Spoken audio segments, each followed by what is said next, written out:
Hi everyone! Welcome back to another video in our machine learning series. In this video, we'll learn yet another popular model ensembling method called gradient boosted trees. If you haven't already, check out our previous videos to learn about random forests, where we introduce the concept of model ensembling, as well as decision trees, where we talk about the building blocks of these models. In this video, we'll use gradient boosted trees to perform classification. Specifically, to identify the number drawn in an image. We'll use MNIST, a large database of handwritten images commonly used in image processing. It contains 60,000 training images and 10,000 testing images. Each pixel is a feature, and there are 10 possible classes. Let's first learn a bit more about the model. Gradient boosted trees and random forests are both ensembling methods that perform regression or classification by combining the outputs from individual trees.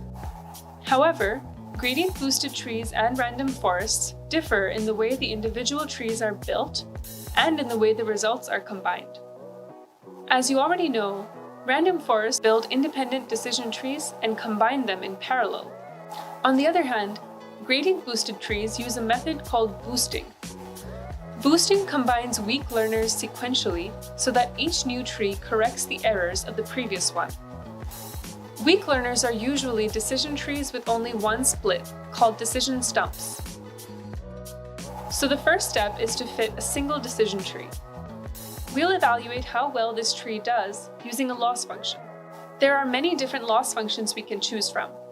For multi-class classification, cross-entropy is a popular choice. Here's the equation for cross-entropy, where P is the label and Q is the prediction.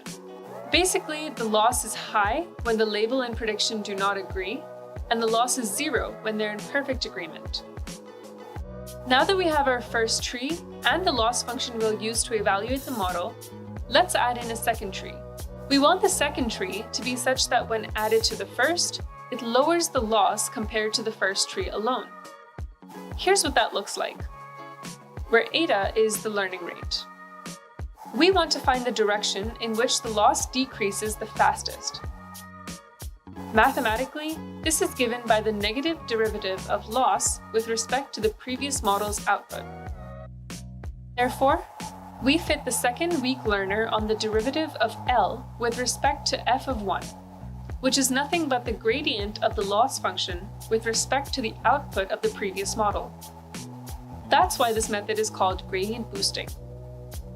For any step m, gradient boosted trees produces a model such that ensemble at step m equals ensemble at step m minus 1 plus the learning rate times the weak learner at step m. We want to choose the learning rate such that we don't walk too far in any direction. But at the same time, if the learning rate is too low, then the model might take too long to converge to the right answer.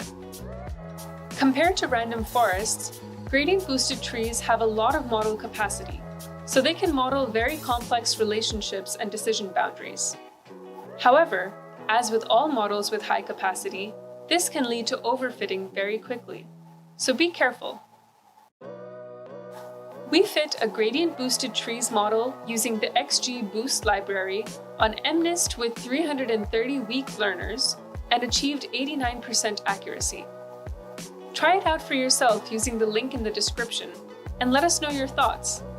Don't forget to subscribe to Econoscent for videos on machine learning and more.